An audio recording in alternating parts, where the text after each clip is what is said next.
Among the issues being highlighted is desertification, a huge problem in Africa due to the significant mass of arid and semi-arid land already prone to degradation and further threatened by climate change. Desertification eliminates agricultural opportunities, impacting food supplies and local economies. One solution being discussed here promises to be the largest living structure on the planet. The Great Green Wall, when complete, will be an 8,000-kilometre stretch of forest across the Sahel region of Africa. The trees planted will provide food, create jobs, and help reinvigorate 100 million hectares of degraded land in this challenged landscape. Recording artist, actress, and UNCCD land ambassador Inna Modja, who hails from Mali, a country that sits within the Sahel region, made a film about the Great Green Wall and its potential impact in helping to reverse desertification. The Great Green Wall, it's not just about planting trees.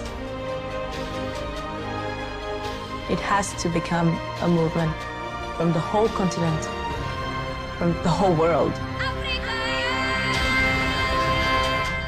You're a land ambassador for the UNCCD. How did you first get involved? I started working with the UNCCD 5 years ago when they told me about the Great Green Wall and asked me if I wanted to be involved in the project. The project was really under the radar. Not a lot of people knew about it.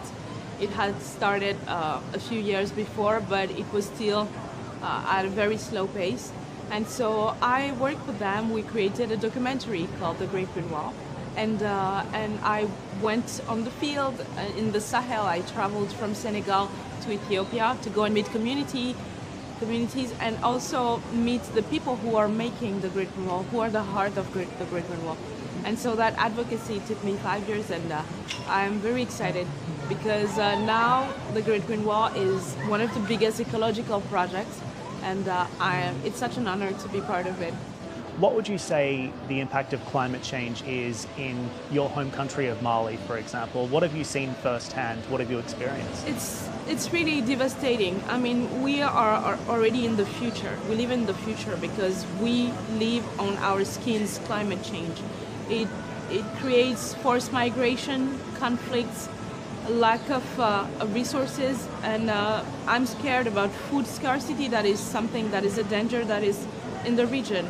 And I think that the impact that the whole world has on climate, these are people who are paying the hard price now without contributing to degrading the state of the climate. So it's something that we are all involved in because we have just one planet, and I mean the impact that somebody can have on one side of the world is having a negative impact. So we have to find a solution together, and that's what we're trying to do.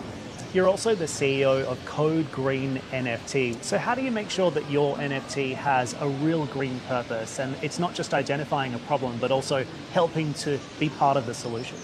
NFTs are a new medium, and we wanted to, as artists, it's the first time that artists have so much independence, and the smart contracts is protecting us.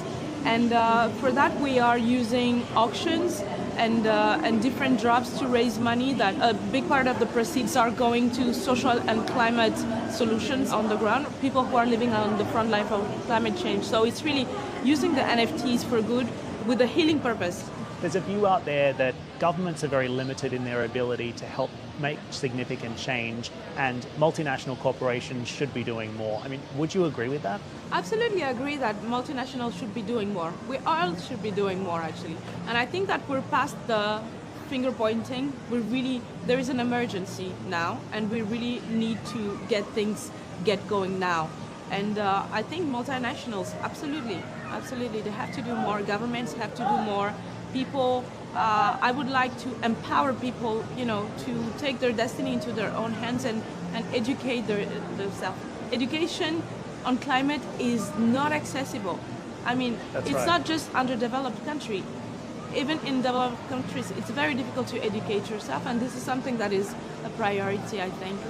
And Inna, we see you using your voice on stage and in the studio in your music career. How are you going to keep using your voice in the climate sphere to make sure that this issue stays on top of the agenda? I mean, by storytelling.